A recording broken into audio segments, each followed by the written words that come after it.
Okay, is everybody ready for our keynote speaker, who is Mr. Patrick Trueman? He was here a couple of years ago and so well received, and we think so highly of him. We invited him back again. He's president of Morality in Media, and he is working so hard to make sure that this country abides by the obscenity laws that we already have in place. He's the former chief of the U.S. Department of Justice Child Exploitation and Obscenity Section in Washington, D.C. And during that time, he led successful prosecution efforts that resulted in more than 100 convictions of the top pornographers in the country. Unfortunately, they don't have a Patrick Trueman in the Attorney General's office right now, but I tell you, they badly need one like him. But he is spending this part of the life through porn harms and morality in media, reminding Congress and reminding the Attorney General and reminding the media, reminding all of us that if we've got laws in this country on the books, we need to abide by them. We need to prosecute. And we want to know why Attorney General Holder is not doing that. He's got the laws, he's got the tools. It's just not a priority. In fact, I don't think it's even on his list. But we are going to change that, aren't we? Right? Right. And Patrick Trueman is going to be our leader in that. So I'm going to invite him up to share with you how he views the world of pornography from his legal eyes and his past experience. Patrick Trueman.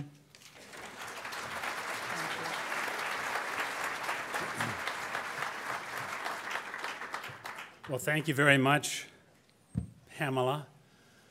You're so blessed to have Pamela, this Joan of Arc figure that leads this community and this state in so many good causes, and particularly in the cause of decency.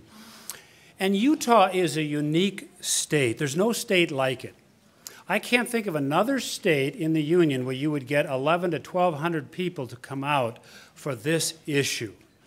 Utah is leading the nation back. You're a refreshing island of hope to the rest of the nation.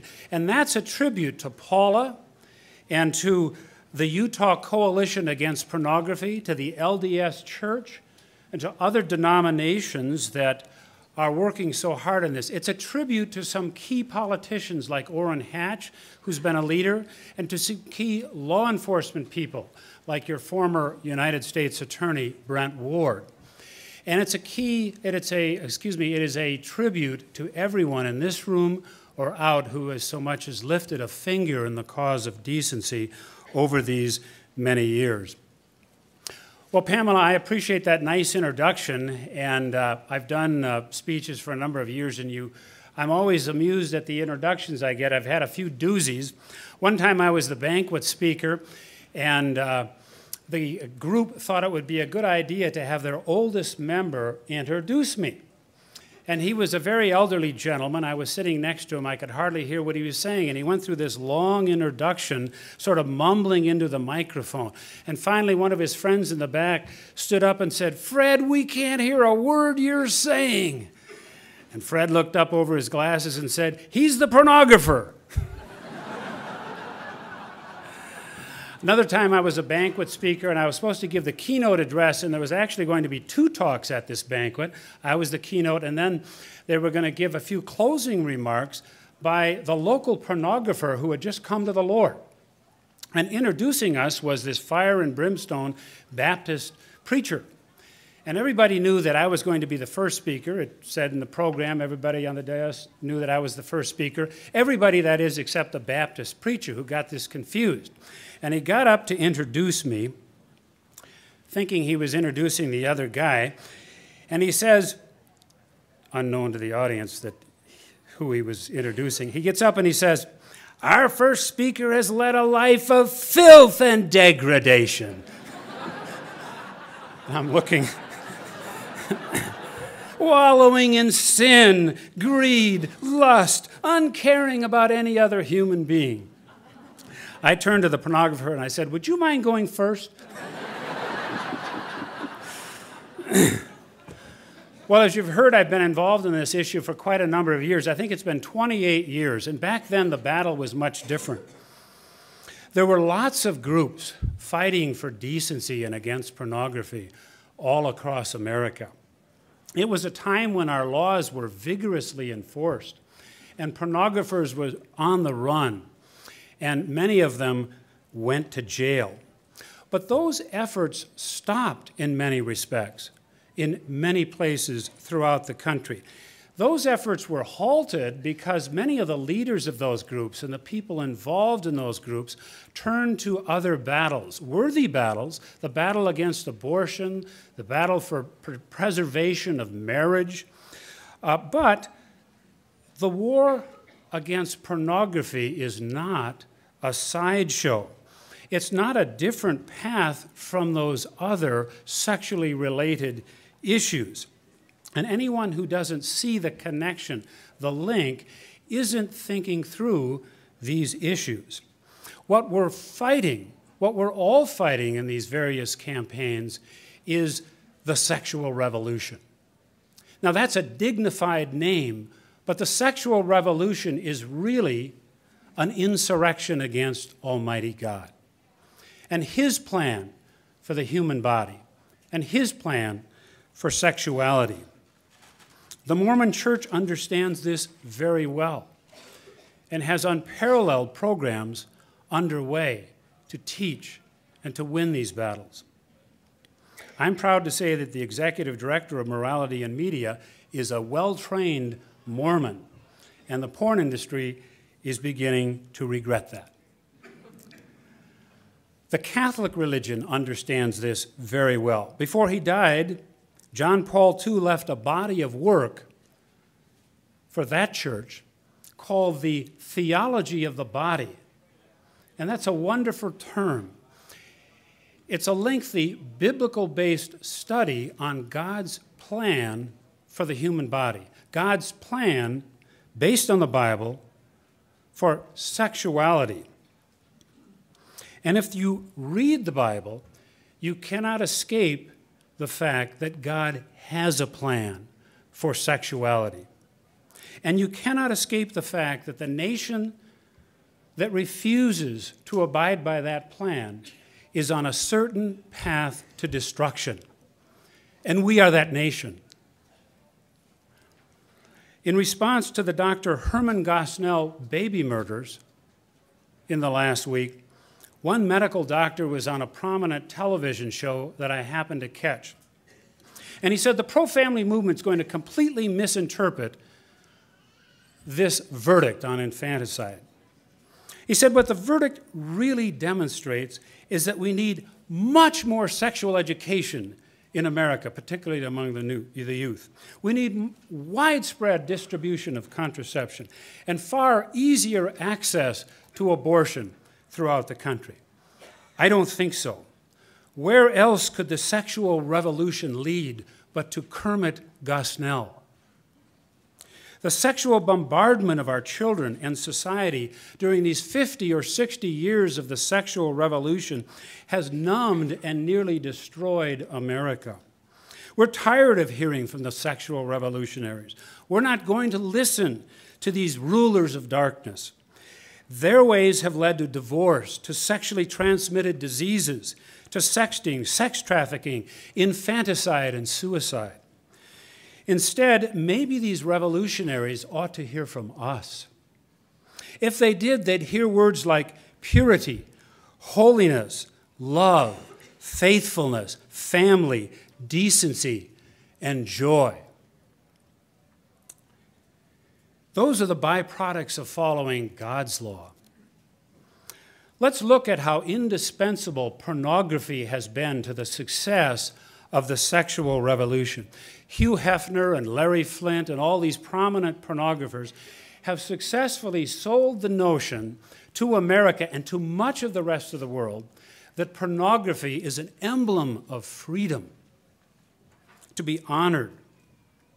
But as we've seen in the internet age, it is nothing more than an agent of destruction. The sexual revolution is more about license than liberty. It's more about force than freedom, as we've seen with sexual trafficking and addiction. Last year at the end of the summer, a young mother called our office and told us about her 6-year-old daughter, who, she said, looks for pornography every chance she gets. She was shown pornography at a daycare center. What kind of culture do we have when 6-year-olds are obsessed with pornography? What's the freedom in that? What's that girl's future? What are the sexual revolutionaries going to do to help her now? No parent should be surprised that children act out what they see. When they see acts of love and charity, they will imitate those virtues. But when children see sexual violence, domination, rape, and other similar acts so commonly depicted in pornography, they will act out those as well. There's a recent report out of the UK that estimates that 4,500 children have become sexual offenders directly tied to the consumption of pornography. That's a country of 62 million. We're a country of 300 million. Child-on-child sex abuse, once unheard of in America, is now a growing problem because the average age of consumption of hardcore pornography on the internet is age 11. I've heard that figure so many times, I don't even know if I believe it. I wonder if it isn't less than that. Let's look at the nature of internet pornography. What did that 6-year-old see? What do your children see when they're exposed to pornography? What would any of us see with 2 hours trolling the internet for pornography? What we would see is an endless harem of sexual perversity. But what we would also see is an extreme amount of violence against women. Porn is inherently violent. It's men dominating women in every way possible. Porn companies, when they are confronted with the violence in pornography and asked, why is it there, say, it's not our fault, we're just giving the public what they're demanding.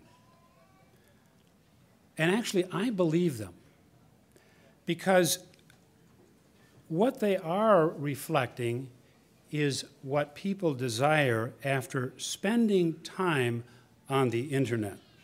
The violence on the internet is so frequent that when people actually go and pay for pornography, the pornographers are struggling to keep up with the filth and violence that people get for free on the internet. And the violence in pornography is unique to movie entertainment. Now, this is an important concept.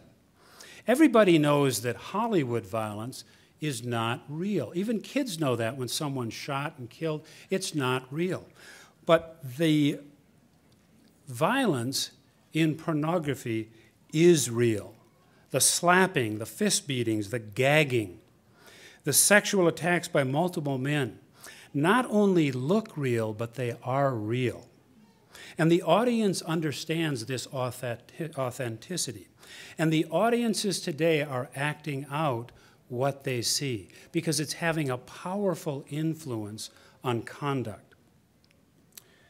There was terrible news out of Colorado earlier this year about a 12-year-old girl, and you would have heard of this story. On the way to school, she was supposed to meet 2 of her friends in a city park, but she didn't show up. She was found killed. She had been molested, and her body had been dismembered. And when I heard that the suspect was a 17-year-old boy, I said right away what probably many of you said. That boy is addicted to pornography. And it came out a couple days later, the true story. His mother turned him in because she knew he was capable of that crime. He had been under therapy for 2 years for pornography addiction. Boys don't commit that kind of a crime unless they're influenced by pornography or some other trauma. And let's not forget, pornography to a child is a traumatic experience. It is a life-altering experience. That boy was acting out what he had seen in pornography. We need to protect our children from pornography. I was with an official with a prominent software filtering company just a couple of days ago, and I asked him a question that bothers me. I asked him, what percentage of families do you think have effective filtering software? And he said, I think it might be 5%. 5%. We have to understand that we have a generation of kids growing up steeped in pornography. You've heard about this terrible incident in Richmond, California, a couple of years ago, where a girl was coming out of a high school dance that she had been arranging. Excuse me, I'm needing a little water here. It's hard on me, too.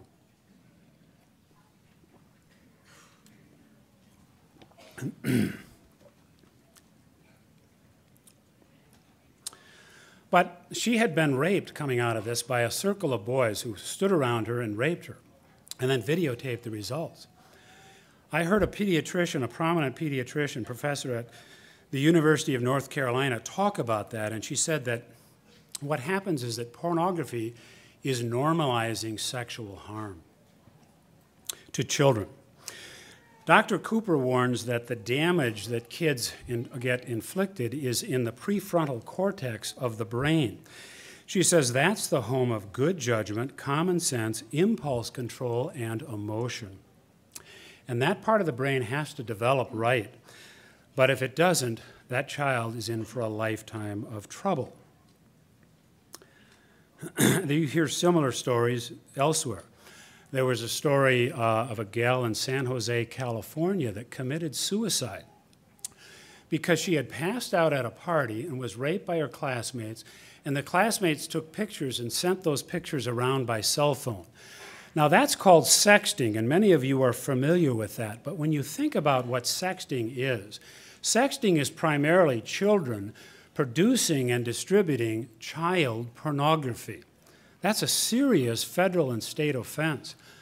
Child pornography on the federal level will get you 5 years in prison on a first offense. But we have children today, prominent in society, producing and distributing child pornography.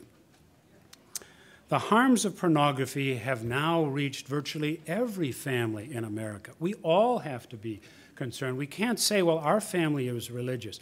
Our family won't have this problem.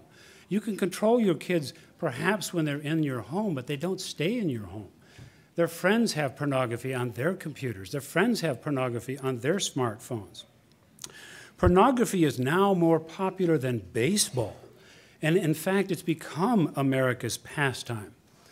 And we know that pornography is spiritually disabling. I firmly believe that it's impossible to have a spiritual life and be involved in pornography. And those who are involved with pornography know exactly what I mean. Pornography is causing an untreated pandemic of harm. We don't know the full nature of this harm, and we won't know for a generation or two. But here's some things we do know. We do know that a wide swath of the American public is now addicted to pornography. We know that a wide swath of children are now addicted to pornography. Consumption of pornography over time leads to addiction. I heard Dr. Norman Dodge, this famous brain scientist, give a presentation at Princeton University. He's the author of a good book. It's not a book on pornography, but it has a chapter on it. And the book is called The Brain That Changes Itself. That book is about the malleability of the brain, and he points out in very simple terms what happens to the brain on pornography. I'm not a scientist, so I hope I get it right, but essentially what he points out is that there are two pleasure systems in the brain. Could someone get me a glass of water in the back? One of those pleasure systems is fueled by dopamine. So in normal sexual relations, you get this excitement pleasure that drives you. The other pleasure system is endorphin related. And with normal sexual relations, you have both those pleasure systems. You get excited and then you get satisfied. Thank you very much.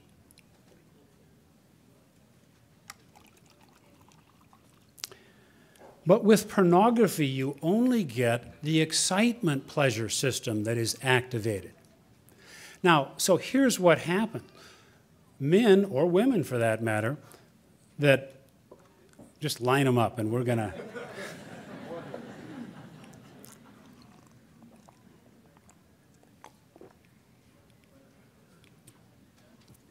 When they begin looking at pornography, the excitement pleasure system is activated. But there's no satisfaction in porn. And this explains why some men can spend hours upon hours looking at pornography and never seemingly get tired of it. They look at pornography at work, they take family time at home, they lose sleep over it, they just keep looking at it. But it also explains addiction because the brain pathways change and demand that they be fueled. And so the man or woman keeps coming back to that. This also explains something that I've observed over the years, and that is the rapid rise of child pornography in America. When I left the Justice Department about 20 years ago, child pornography was virtually wiped out in America. Today, it's the most popular sex crime. And the reason is people go looking at hardcore heterosexual sex on the internet, but they keep moving to harder and more deviant material, and many deviate down to child pornography. You just look at the news articles on child pornography. Next time you see about someone in your community caught with child pornography, and you'll be surprised to learn they're often someone who is married with children, or even a grandfather. So the nature the profile of a child pornographer has changed pretty dramatically since I was at the Department of Justice 20 years ago. And that's the result of internet pornography. We also know that pornography is destroying marriages. Pornography destroys marriages in part because the consumption of pornography leads to extramarital affairs. You lose your morality. And many women tell us that whether or not there's an actual affair, that woman believes it's the same if the husband is having an affair with pornography. They feel the same way. Many wives tell us their husbands prefer pornography and masturbation to actual relation. So alienation becomes the dominant characteristic of their marriage. Porn consumption is leading to sexual dysfunction. It's the Viagra problem. And Psychology Today had an article 2 years ago where they said that they're seeing this more and more in young men in their 20s who for 10 years or so have been consuming pornography and masturbating to it, so that the time when they should be getting married, maybe in their 20s, that's not of interest to them because it's not as exciting as what they've been experiencing. And they need Viagra in their lives. Viagra is not a drug for the Bob Dole generation. That's hardly where it's used. We know that pornography consumption is leading to prostitution and sex trafficking. Morality and Media put out a good article in the Johns Hopkins Journal. I guess we don't have it with us today, but it's on the website. If you want to know how pornography is leading to the demand for sexually trafficked girls and women, that's a good article to study. The bottom line is that pornography is changing beliefs and values. Or as Dr. Marianne Layton says, it is developing permission-giving beliefs in consumers. She says one of those beliefs is that women like sex mixed with violence. That isn't true, but if you survey people who regularly consume pornography, they believe it is because they see it time and again, and the women are all smiling when they're being beat up and raped. Pornography users are adopting the values and the beliefs of pornographers. And we won't stop this pandemic of harm from pornography unless we enforce our laws. Utah has a very good pornography law. There's no excuse for pornography, hardcore pornography, being sold anywhere in Utah with your state laws. Let me tell you what the federal government law is on pornography. Federal law prohibits the distribution of hardcore pornography on the internet. Maybe you didn't know that. Federal law prohibits the distribution of cable and satellite pornography, the cable and satellite pornography on Comcast and others. Federal law prohibits hotel-motel hardcore pornography, yet most of your hotels have it. Federal law prohibits distributing hardcore pornography in the mail or by common carrier, such as UPS. But it's not enough to have a law. You have to have law enforcement. Imagine what our country would be like if we had vigorous enforcement of the state and federal laws prohibiting distribution of hardcore pornography.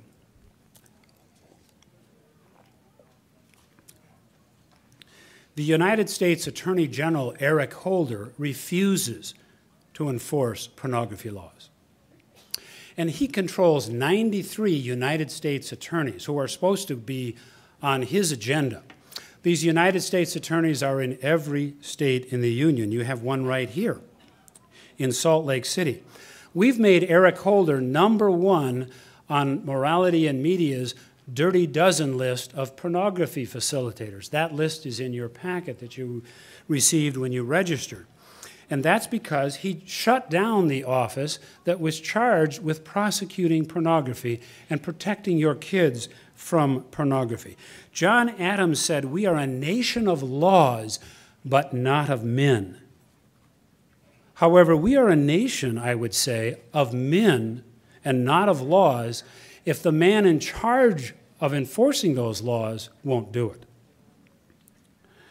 You see, what is illegal on pornography is determined in part by community standards. And if Eric Holder and your U.S. attorney won't enforce the laws in your community, in the state of Utah, then the community standard here is anything goes. And that's what the standard is today. Some people say that you won't be able to clean up internet pornography. So what good would it do if your U.S. attorney started prosecuting these companies?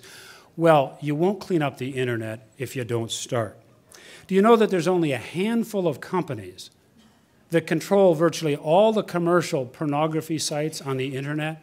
And they're virtually all located right here in the United States. You're a U.S. attorney could begin by prosecuting 2 or 3 a year. And if others did that, we'd clean up the internet in 5, 6 years.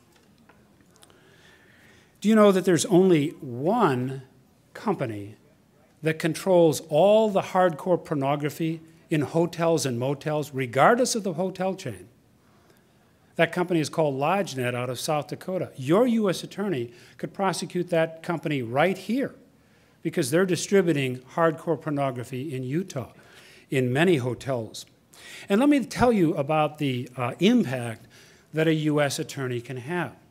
Years ago, there was only one company distributing hardcore pornography on satellite or cable TV. That company was prosecuted by Brent Ward, your United States attorney right here in Utah, here in Salt Lake. And when he successfully prosecuted that company, no person in America had access to cable or satellite hardcore pornography. But what's happened since there aren't any more Brent Wards bringing these cases?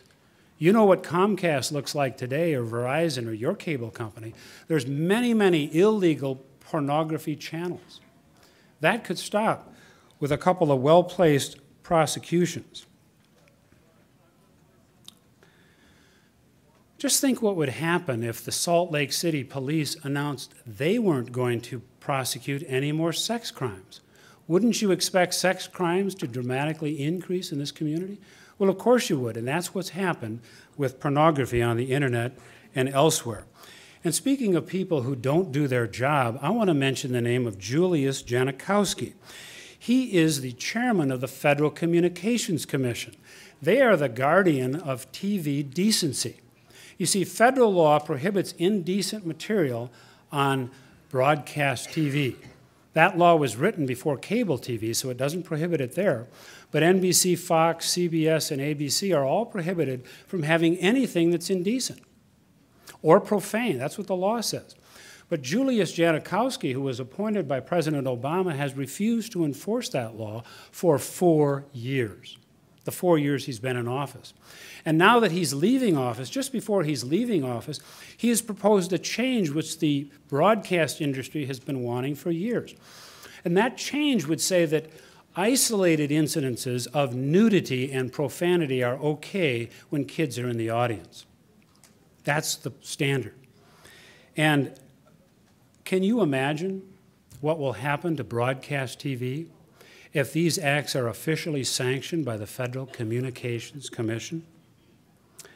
Well, I've told you a lot about the bad, but I'm very hopeful, believe it or not. And I'm more hopeful today than I've been for 25 years. And part of it has to do with the widespread harm. That harm has led to hope. We are now seeing across the world a change with respect to the attitudes on pornography. I think you heard that the country of Iceland is now considering banning all internet pornography. Iceland is not a conservative Christian country, and the premier of Iceland certainly isn't. They've seen the harm, they're doing something about it. Last week, and other countries are doing that as well, by the way. Last week, there was a very hopeful sign out of Washington, D.C. Now, if you follow the news, there isn't much hope coming from Washington, D.C. But last week, the Secretary of Defense, Chuck Hagel, announced that he was ordering the removal of pornography and all sexually explicit material from all workspaces in the military all across the world. He did that in response to a new study by the Pentagon on sexual assaults that showed that sexual assaults are dramatically increasing in the military. There's 70 a day. Isn't it refreshing to hear that somebody in Washington gets it? Secretary of Defense Chuck Hagel. This week I was at a meeting here in Utah, in Salt Lake City, with some of the most wonderful people I've ever met.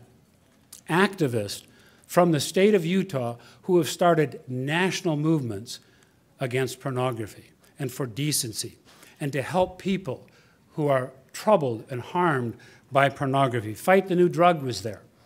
This group was started by two 20-something individuals. They started a national movement to help our nation's youth be saved from the scourge of pornography, and they've helped tens of thousands already.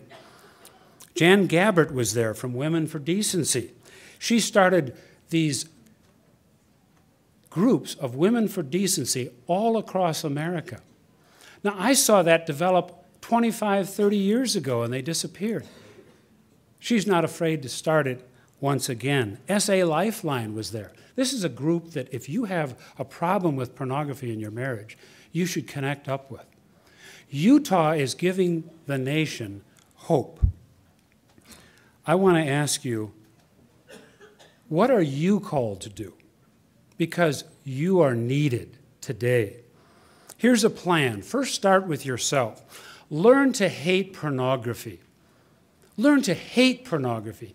Yes, you can do that. I don't think you can do that without the help of Almighty God. Prayer is the key. But learn to help pornography. Start with yourself. If you have a problem with pornography, don't let shame keep you from connecting up with help. If you want real joy back in your life, there's several people out there at these booths that will help you find that. And you're one of millions in America. As I said in an earlier presentation, it's as common as the common cold. Start your recovery today. If you are the spouse of someone who has a pornography problem, you are not alone. There's groups out there, I mentioned one, SA Lifeline, that will help you. Next step, help your family. Lock down the house. Keep Satan out of your house. Protect your computers and all internet-enabled devices. There's wonderful software companies out here. Content Watch. The cost of software is far cheaper than a broken marriage or a lost child. Have regular family talks about this issue. And don't think you're starting too young. You know what the kids say? They're afraid to talk to their parents. Kids don't believe that their parents will talk to them about this. And yet, where do they get their sexual education? Second, protect your community and your nation. Work on both of these. Maybe your role is to help one of the great groups that are right outside here because they all need help. I know Morality and Media needs help. Please volunteer. Maybe your role is to lead a phone chain organizing calls to public officials. Here's an idea.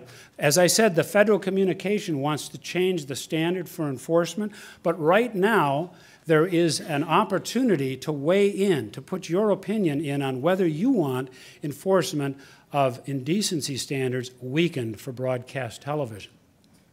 Maybe you'll take the opportunity to lead people and get 50, 75 people in your community to file a comment with the Federal Communications Commission. It's very easy to do. You can go to our website, pornharms.com. It's the first thing you'll see, how to click on a button and file a comment. Just put in a 2 or 3 sentence comment saying you don't want the standards weakened. Well, right now there's about 100,000 people in the last month who have come on and given comments. And you know, the comments are running 1,000 to 1 against weakening the standards. But there's only 100,000 comments so far. Why aren't there 100,000 comments in the state of Utah? You could do that. Maybe you are called to lead that effort. Maybe your role is to organize a meeting with your United States attorney to ask why that United States attorney has yet to bring a case against any of the hardcore pornographers that are bringing pornography to your community. You know, back in the days when I was in charge of prosecutions for the United States Department of Justice, and we would raid these California pornographers' offices to prosecute them, when you'd look in the mailroom or the shipping room of these companies, you know what you'd find? You'd find a sign that said to the shipper, "Do not ship to Utah." That sign doesn't exist today, but you need to put that sign back there. You need to get your attorney, U.S. attorney, his name is David Barlow, and he's the guardian of your standards of decency in this community. Go meet with him. Now, I don't frankly blame him, I guess, if he hasn't been doing cases, because who's asked him to do those cases? He hears more from Washington, D.C., from Eric Holder than he does from you. Take that opportunity. Maybe you're called to organize people from your church, from your community, to go in and meet with them, and you can't meet with them too many times. And you know, U.S. attorneys don't get the public coming in to meet with them. They hear from Washington, they hear from the FBI. They'll take that call. They'll take that meeting. Maybe you're called to arrange that. Maybe you're called to organize a conference at your school or your church on pornography and get the kids riled up against it. Get the community to know what they need to do. Don't be discouraged by your infirmities. Don't think that you are inadequate to the task. Maybe you're called to protect your public library. You know, the American Library Association wants every public library in America to have unfiltered computers. They want pornography in the library available to anyone. Maybe you're called to check on your public library. If you go to our website, to the Safe Schools, Safe Library Project, you can get a packet, and it'll tell you how to win against that local public library. You came here today with a purpose. I hope you'll leave with a purpose. Take charge of your family. Take charge of yourself. Take charge of your community. Take charge of your nation. The sexual revolution has failed us, but the sexual revolutionaries have not given up. They're here in Utah, and you know they are. We all need to become the new revolutionaries. The war for safe families and decent communities is always just beginning. You are not too late to the battle. Start today, and working together with the people around you, you can lead us and your family to victory. Let's keep Utah, Utah. Thank you very much, and God bless you.